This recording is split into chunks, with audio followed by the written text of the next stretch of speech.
All right, this is May the 7th, 2009 at 2:07 on Thursday at the Burke Room. And this is the Fire Department's oral history number 4 with David Bean. All right. Tell us about how you got started with the fire department. One of the volunteers, Hal Johnson, I moved in right beside him. And he talked me into it. Did he? And that got me started. So I live about 245 South Academy Street. And I'm not sure. I think it's 47 years ago. I think I'm right on that. You know? You was doing fire for 47 years? I think I'm right on that, yeah. Man, no, I don't know that. I didn't know that. I started in 56, I think. 56, 57. That's how long it's been. Wow. Long time. Man, wow, didn't know that, David. How old were you? I was 20. Okay. 74 last one. Wow. What was your first fire? The first major fire I remember going to was Delta 5 and 10. I think, yeah, that was the first major fire I went to. Okay. And that I was had very little training before we got on that thing. Run me up on top of it. That's where you set me up there. I was up there with somebody else. I don't remember who it was now. But anyhow, he had to leave. He said, I'll be back right back. You know, you had a big water hose. I know it was more than 2 inches. It might have been before. I don't know whether 6 inch hose or not. They were up there. But anyway, I had enough training to know but not to cut it off sudden or move it by yourself. And I had set straddle it. And he left, and I didn't see him no more for a long time. And of course, you just sit there holding a hose like that long, you get cramp late and finally done, man. And I was afraid to turn it off, and I was afraid to move it.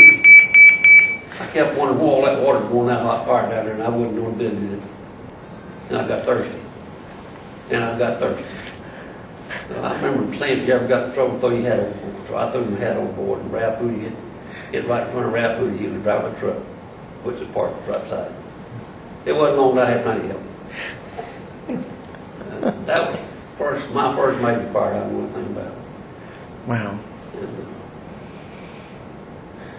And just because the Delks 5 and 10 was up on Main Street, South Main, South Main. Heard there were soirees and all that is now?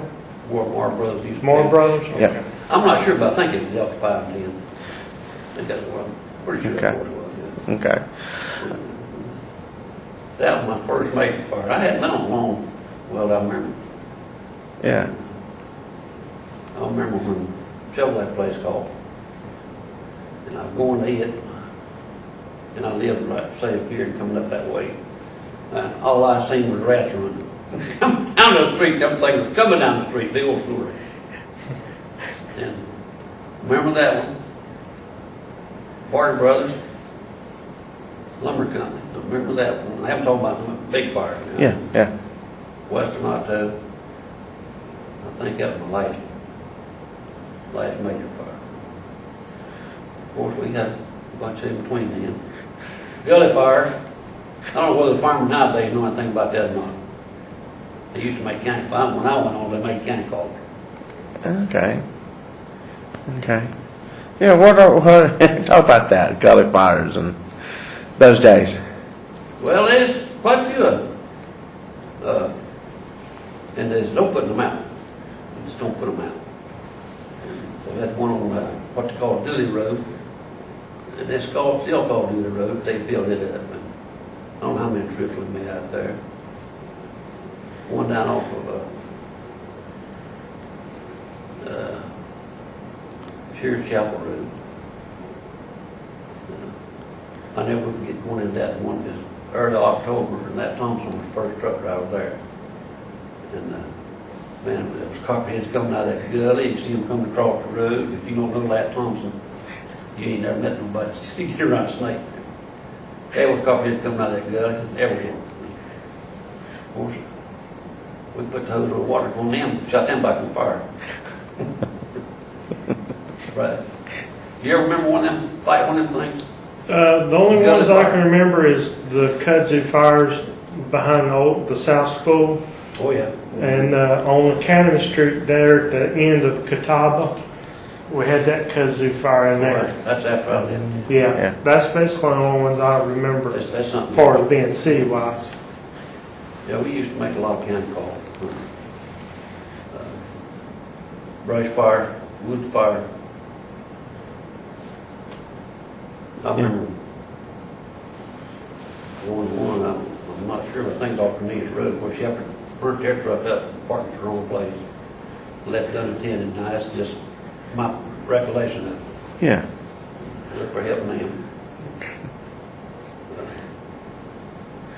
I spent a many a Saturday afternoon fighting brush fire. That's when we had most of it. What was your most memorable one? Memorable fire? The only one I ever thought I was in trouble at, that I can remember, was Mike Cameron's house in West Center. He lived right beside my mother-in-law. And we had a house called on Broad Street, big two-story house across the road, right back across the road over here. We just got that out. And I'd heard him say he'd been working on his furnace. It was cold that day and night. And we didn't even have a truck with it. It was loaded. Just started loading. And called, come in, his house was on fire. And I heard him say he worked on the furnace. And when we got there, you could see it burning up under the house. Bob James himself, I'm pretty sure he's wanted behind me. They had to dig a trench out, go up under that house, carry the furnace under there. You could see it burning back there like a blowtorch. So we took 2.5, went up under that thing. Of course, they was throwing water within up on top in the house too. You couldn't see it from outside. And got up under the kitchen floor, and I felt water coming down. That water was hot. And I couldn't get Bob's attention, but I started backing up, because I felt like that floor was coming in. Of course, it was burning right beside us, and they throwing out my water, and there's water in there, and it was getting hot. And that was as close as I ever come. I think I wasn't going to make it out. Wow. I'm pretty sure Bob did.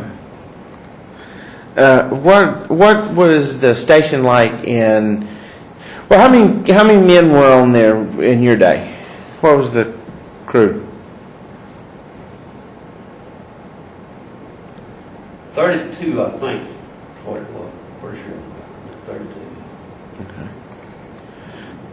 Okay.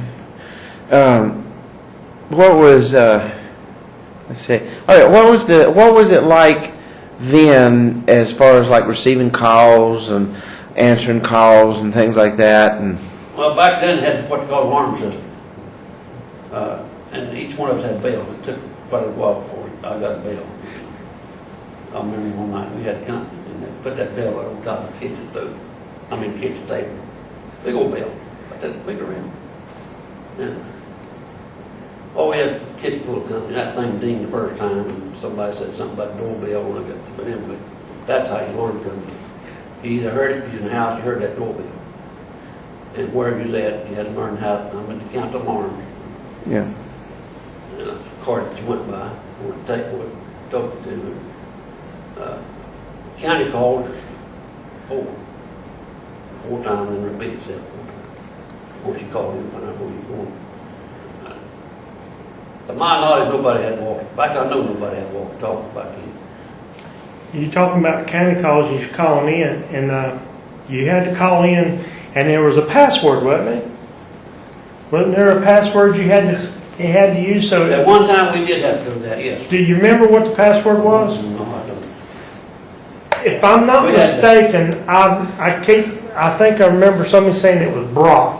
Yep, you're right. Brock. I believe you're right, Brock. If there was a fire alarm, the alarm went off and they didn't know where to go, they had to call into the department, Yeah, you're right. and they had to say Brock before they would tell them where to go.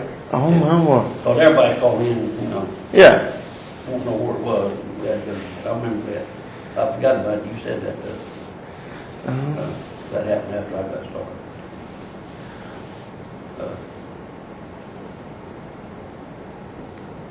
Yeah, they had that old, I think it's 52 Ford. And then we had a pickup truck that we used, which is a handy thing. From what I understood, it was a bootlegger truck. When they called it, they converted it into I think it's 52 Ford pickup. Wow. With a water tank back there. It had automobile rocket motor, I think. I think that's what it was. I may be wrong on that, but I think it had a motor in it anyway. Wow. And it come in handy to fight forest fire, I mean, brush fire and things like that. Yeah. I messed up a Sunday suit one time, meeting one of them, that guy here on Mount Ella Road back up in there somewhere. That's my wife's uncle. Mhm. I was coming to meet him, I didn't know anything about it. Didn't have enough radio left in the truck. He'd come meet me, of course I turned around and followed him, we'd been to somewhere, I don't remember now, funeral something. And my wife said, "You're not going to fight like that." I said, "Well, not fighting yet." But nobody else showed up, and I got him back that truck, down through that room safety field we went in. I towed it off the back of it. Part of my fault too. I mean, just didn't see the terrace, ditching that terrace. Yeah. Oh, we've had quite a fair experience fighting everything. But it's a long time.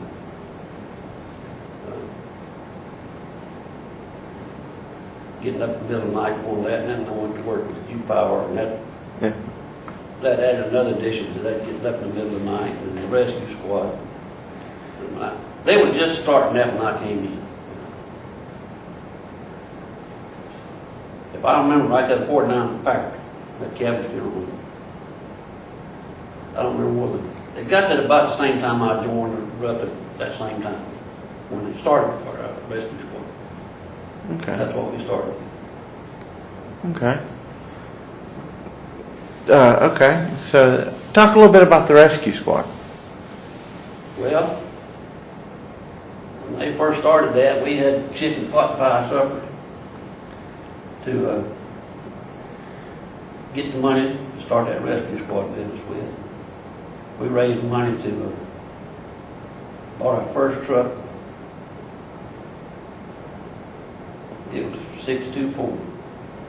I remember that. And in fact, I think it still got it. Still do you? Okay. And that was, we made a lot of chicken pot pie to pay for that. And of course, the fund come in, Yeah. we used to make a lot of chicken pot pies. And helping them boys clean them chickens and all that. Something else, two of them, I ain't calling them names, they chicken, eggs raw, right out of the chicken. And they done it just to make us sick. What I think it done for. You put this on film, I better keep my mouth shut. But that was good. I enjoyed it. And of course, they had a lot of lake, Mountain Island Lake, and that cabin down there. Yeah. And I've been down there several times trying to find it. I cannot find that cabin. I don't have the slightest idea. I know where the battle was, but finally I never did find it. And I accused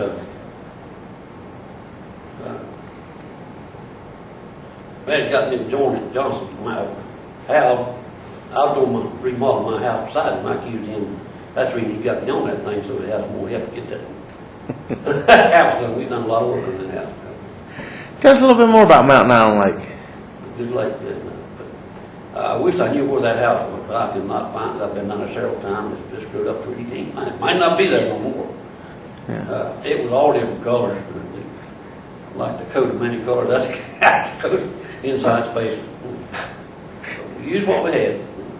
But, A lot of that stuff donated to us. yeah. What was the biggest fire you remember fighting?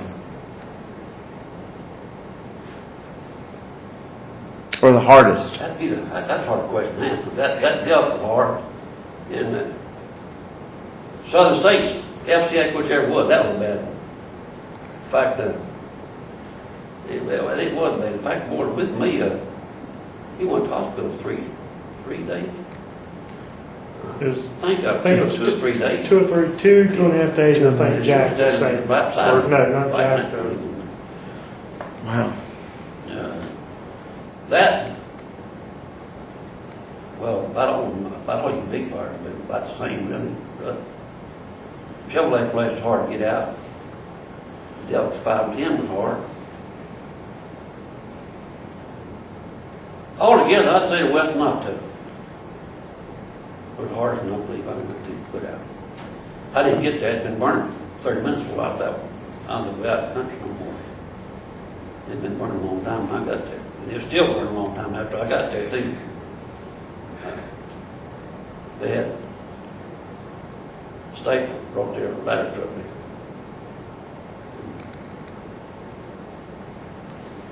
Wow. Yeah, I'm pretty sure it's Staples. I don't think it's Staples. I think it's Staples brought theirs in. Yeah. They helped a whole lot. What are some of the more memorable moments that stick out, the funnier sides of? Oh, well, there's been a lot of them. Space on some on the rescue squad. We made some calls. I mean, roll calls. We had a call one Saturday. Even had a boat on fire off Bird Church Road. It was an old road bed running in the water. Well, you know, might you think the boat's right on the bank when you get there, or going there. And I pulled in right behind the truck. And the boat was way out there. More driving the truck said, "Well, we here. Don't know what the hell we're going to do with it." Let's say bring it in. We sat and watched that thing burn. We had a big kick out of that. And nothing you could do was a quarter mile away from where it burned. Wow. We had a big kick out of that. And one other time we got looking for somebody that's lost. And I pretty well knew that, but late. I watched it grow up, watched it build up. And we got one night looking for somebody that's lost. I knew these willow things right at the top of the lake, about that long, sticking out of the water. And I knew where they was, and I poured in front of me, I was running the boat. Bobby James was one of them. And President Brothers went in there with me, the Lord. And just about the time we got to them, they wanted to shine the light, and I told them to turn the light off, you can see better. If you've ever run a boat at night, you can see better. Anyway, by the time I got to where I knew them, we called them Pussy Willis. I told them to turn them lights on. By the time I hit them thing, I thought they were going to jump out of that boat. You just laughing all over the place. I got a little bit of fun when you go. Yeah. Yeah. What was your strangest fire? What was your strangest experience or fire or event that was just odd or made you laugh later? Made you laugh later. I don't remember then.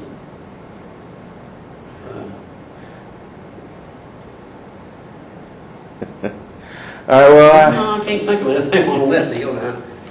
I think the worst one we had, it really surprised me. Not the worst one, but the big surprise out of it was a house on the lake off of Dooley Road. They couldn't find it. And I, of course, you part, I knew where it was, knew how to get into it, but I didn't know where to contact it. Well, I got out there, they're still trying to find it. Took them into it, and it's a little cabin, one bed. Wasn't even a bed, really, it was just a spring built up on the rack. And we put that thing out. And couldn't get that mattress out like we wanted to. It won't get, took that poke bar, what do you call that thing? You're standing there turning it, pull it started out. Woman's body was in that bed. Nobody ever thought anything about a body in there, even though it did smell particular. And like, if you ever smelled a human body burn, you recommend it. It just something about that thing it just didn't go right.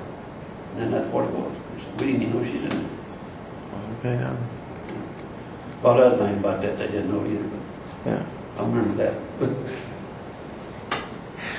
What was your favorite truck or piece of equipment, or did you have one? Did you have a favorite? Something you like driving or being? That Chevy van, 67, I think, it was 327. I enjoyed driving it. It was good, it run good. And I remember one time he called me about 5 minutes late when we take a set of eyes. See about Charlotte. and it needed about 9:05, something like that.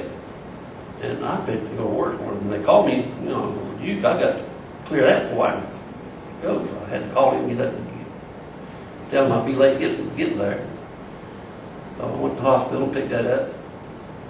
And I had them, it needed them so quick, they had a police officer in Charlotte to meet me at the Bing Road intersection, I think. But anyway, I met him there. He went through the city of Charlotte. And I wasn't following him through that thing. Ain't no way in the world I want to stop by following him like that. Anyway, I finally got him down there, and first, well, another cop picked me up, took me on in, exactly where it was, Charlotte, a year ago. Took him in there, and I was practically running down the hallway, got him in a little, like a coffee mug. And finally found who wanted him. They said, "We're glad you got him here." I said, "We didn't need him at 11 o'clock. Now that should have been. I didn't like that with the opinion. When they don't need him till 11 o'clock, they tell me they need him 5 minutes after 9, or so many minutes after 9. Yeah. And you do it quicker that way. Take chances you ordinarily wouldn't do. Yeah. And I didn't appreciate that, man. I really did. I don't know who told that, but that's the order that I had when I left here. That they wanted 5 minutes after 9. No later than 5 minutes after 9. Yeah. So I busted my gut to get there that quick. A pair of eyes means a lot to somebody. Yeah. That's one I think, with experience, only one I think I didn't really appreciate. I didn't like that at all. What was it like I working? think we had some more calls like that too. You remember having any? Yeah, I had a few blood runs. Yeah, I mean, when they needed them right in her, and you find out they didn't need them that quick. Yeah. Yeah. That's not right. What was it like working with Hal Johnston and all them? Oh, hell of a mess. He said, "What do you think? What do you thought?" Did you personally know him? Well, you don't have to tell you. No. He's a good old fellow, though. I mean, he'd do everything in the world for you if he could. But, he's a character. I live outside him. I don't know, 58, 76, about 20 years. What is how has the fire department grown over the years? How has it evolved and How it evolved. I guess we've asked sort of how has it changed as it's grown and gone from a handful of volunteers to almost a staff of 80. Right, Right, got that many. Well, they kept our training up. We had a meeting once a month. We had to have 36 hours a year training. And of course we had that. And we had training courses of all type. They pretty well kept up with it. And they seemed like they picked the best members they knew to pick. We've had some good ones. Enjoyed working there one. I did. Yeah. I wouldn't be scared to go in the room with any of them. I wasn't under any conditions. What about what would you pass on to firemen today, firemen of tomorrow, about your experience, about the fire department, about the Mooresville Fire Department? Well, the experience right now, we had more rapport and stuff about it now. Of course, we've always had that. But right now, you don't know what you're getting into when you go in a house or around anything like that. Even F6 or whatever it was, I didn't have any idea. I knew you was pouring stuff up there, but I didn't have any idea what it was.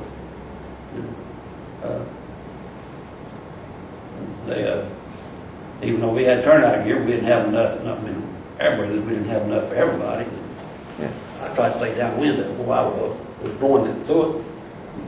Every once in a while, puff that turn and come back towards you.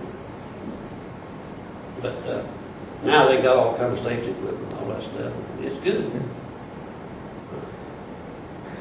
turnout gear, I know you're gonna laugh at it, but I hate them things. I mean, that's, still think it's sort of silly in ways to where they have to wear them all the time. I don't really do. Of course, they improved weight of them a whole lot back when we first got them things. They got wet. There's a ton of weight on you. It really was. Especially after they got wet. I mean, to me, they all leave that to common sense. I mean, you know, I cannot see somebody working on an automobile trying to get somebody out when they got to have all that turnout gear. I just can't see that. I mean, now, the fire trucks there moving and everything, I don't see no sense in that happening. Now, the stuff where you face, that's fine. But for turnout gear, I cannot see that, where they need to have it. Everybody got their own different ways, that's just the way I am. I mean, I hated them things. Basically, when I didn't need them. Yeah. But I know a couple times they come in good. Yeah. We had television looking to us out the front door up here at Cascade. Turnout gear stations on in. But we needed it anyway there, because things were fully involved when we got there. Yeah. Like that, out of all the years I don't know if I've ever seen a television blow up like that one. I forgot we forgot to ask about, but the tunnel. Talk about the putting in the tunnel under the railroad tracks. And I mean, I guess how it was a help to the fire department. It was. Because of the trains and. It was. I can't really say that I know of any time, but one time the train got held up on the county. The fire truck got held up on the county train crossing, and but they needed something somewhere, so it turned out all right in the moment. Of course, that may have been more time than that. I know. I just know that one.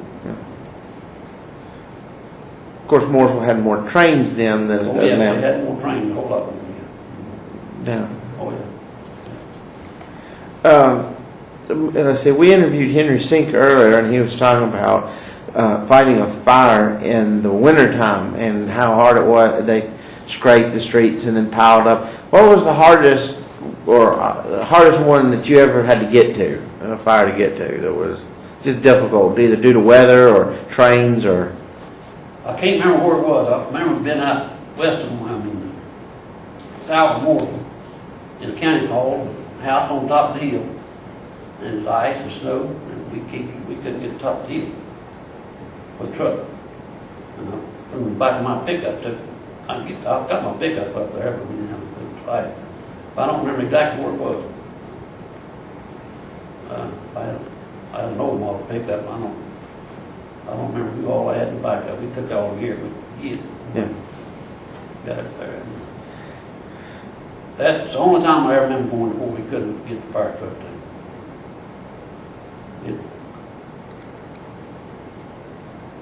Yeah. I think it got sideways in the road or something. I don't remember just how it did. Damn, you couldn't get it up there. Shepherd's was mentioned. Talk about the Shepherd's Fire Department. I know it plays a special role. You said something about the most scary one? Yeah. I didn't think too much of it at that time. But we had an oil tanker come in one night up here to Depot. I was first up there, first fireman, and Pete Pender, chief.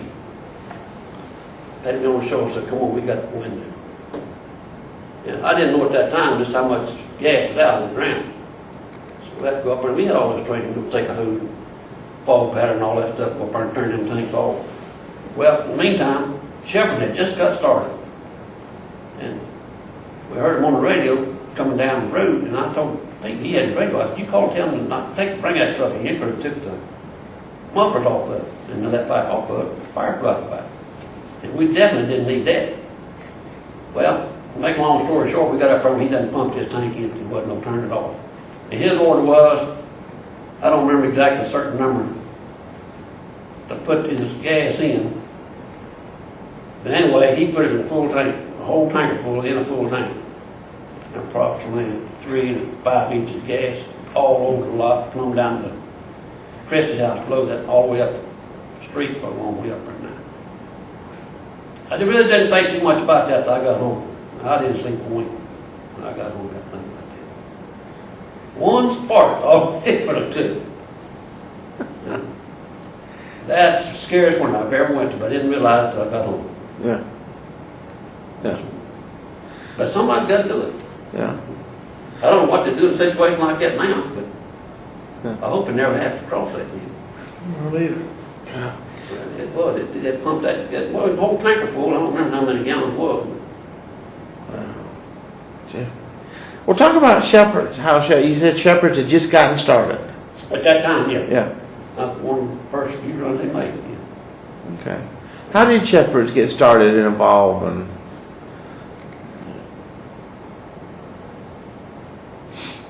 Well, for one thing, more of the response was too long, and it was. If you ever had to wait on a fire truck, 3 minutes is a long time. I mean, I've actually watched a boy burned up waiting on somebody, waiting on a fire truck to get there. I stood back, wasn't a thing I could do but watch it. And 3.5 minutes, something like that, from the time it was called, he was on the scene, and it seemed like it was hours. But anyway, I've heard, when they started further talking about it, the response time was too long, which it was, they needed one. I don't remember when that was.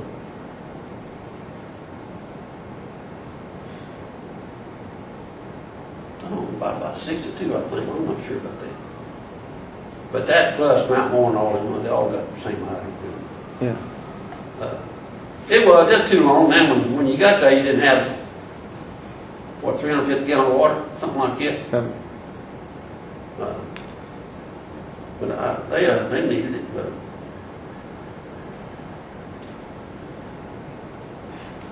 Yeah, I've heard and found in talking about doing research about on this about Shepherds and Mount Morton and all, and how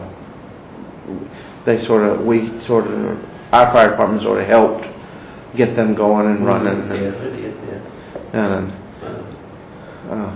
And the response time was one of the issues. Yeah, it was.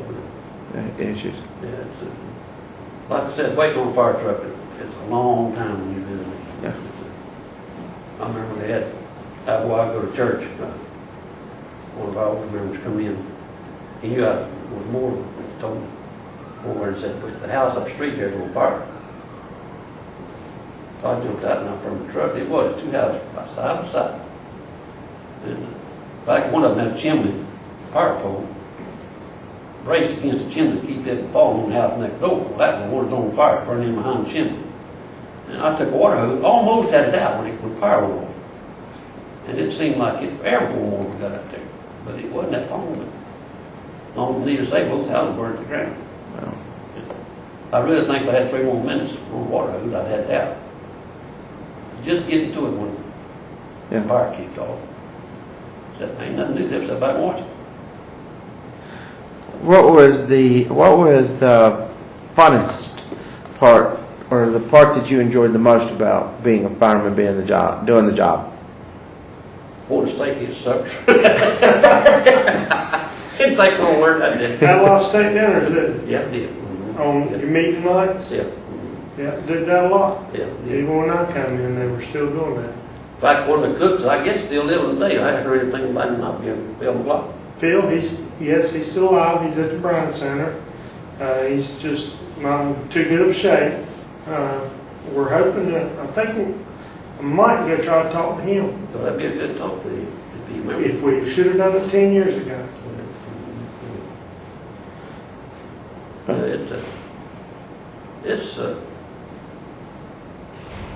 It's a good thing. Now, like I said before, it's all good memories, every one of them. They wouldn't think we wasn't afraid to tackle them when it comes to it, whatever to it. Like raising money for that fire truck. I didn't think we'd ever get that thing paid for. We did. And bought boats. Wow. How many trucks did they have when you were there? Fire department. Mm-hmm.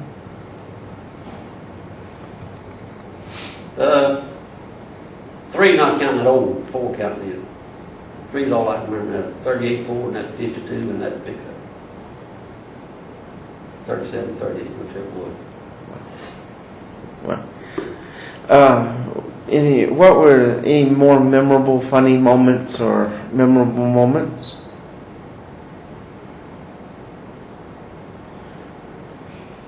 But one that stand out to me was we were fighting one on Westmore, and the chimney fell, and I saw it and I was running, and not knocking on wood, but Tim, what was his last name? Anyway, he was operating the truck, and he laughed about that for a long time. Man, it got so close to soot out of that thing went up under my coat in front of my between my legs. That's how close it was. I was beating that corn down that hill. You don't know what you're getting into when you go for something like that. Tim Deal, that's what his name was. Yeah, he laughed about that up till he retired. In fact, after he retired, he seen me, he still laughed about that. Well, I'm glad it turned out to be funny. I'm glad right now it turned out to be funny. He wasn't too funny there for a while. Oh, let's see. I was trying to think of another.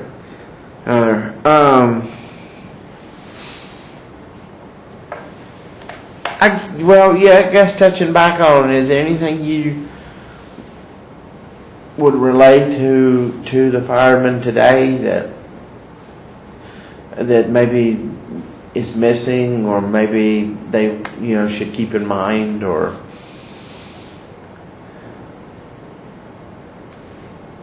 Well, that's safety is one thing, and that's always number one. Another thing, I think you ought to give more credit to the wives for what they do, because they put up with a lot. And I know, I know where he's had to leave places that his wife didn't want him to leave, I imagine. I mean, everybody else has. And it's something. People don't understand why you got to leave when something like that comes. You get into that thing, you can't stand by and watch it. I had a good friend of mine up power pole out here at Burton, and I couldn't come. I was working with U-Power at the time. I was someplace and I couldn't get out of it. Wasn't nothing I could do. If I hadn't been, but I still would have did. Yeah. Wasn't there. One of the very few calls I ever missed. It's just, I don't know, it's just something in your blood. You get there.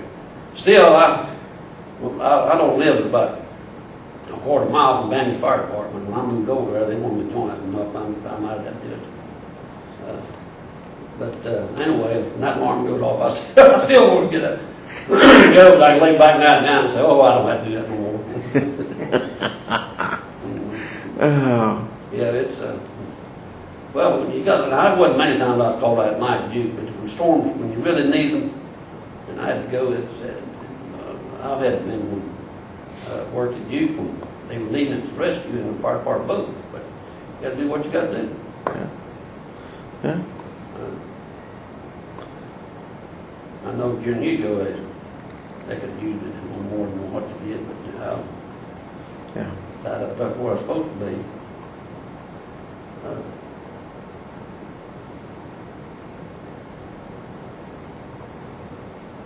But altogether, I'm glad I went through all that, and I still get that little check every month. It helped out a whole lot. Better than nothing. Better than nothing. It almost paid my light bill. It could pay it if I wanted to.